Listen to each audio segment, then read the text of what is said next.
Hi everyone.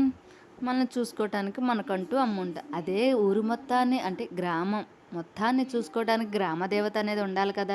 మా కాలనీలో గ్రామదేవత లేరు. 3 సంవత్సరాల నుంచి ట్రై చేస్తుంటే ఈ సంవత్సరానికి ఓకే అయిపోయారు అమ్మవారు. అదే పోషమ్మ తల్లిని పెట్టుకోవడానికి, పోషమ్మ తల్లిని పెట్టుకునే ఫస్ట్ రోజు అనమాట. అమ్మవారిని పెట్టుకోవడానికి పుట్టమన్న దేయటానికైతే అయ్యగారులు మేమైతే అడవిలోకి వెళ్ళలేం కాబట్టి అయ్యగారులు ఇక్కడికి తీసుకొచ్చి పూజ చేసి పీటల మీద కూర్చున్న దంపతులతో ఆ పుట్టమన్న అనేది బుట్టలోకి ఎత్తిచ్చి ఆ బుట్ట అనేది అయ్యగారి నెత్తి మీద పెట్టేసి ఊరు అంటే మా కాలనీలో ఇక డప్పు సౌండ్లతో అయితే ఇక పోచమ్మ తల్లిని పెట్టుకునే కాడికి తీసుకుని వచ్చేసారు. ఇక అయ్యగారులకు ఇంతలోనే దేవుళ్ళు వచ్చేసింది. ఈ అయ్యగారులకు వచ్చే దేవుళ్ళు చూసేసి మాకైతే మస్తు భయమేసింది. అంటే ఏ దేవుళ్ళకి మీకు భయం వేసిందా అని మీరు అనుకోవచ్చు. కానీ మా సిటీలో కొంచెం మాకు ఇది కొత్తగానే అనిపిస్తుంది. ఇంకొన్ని వీడియోస్తో మీ ముందు ఉంటాను. కంపల్సరీగా అన్ని వీడియోస్ చూడండి. నా ఛానల్ని సబ్స్క్రైబ్ చేసుకోండి.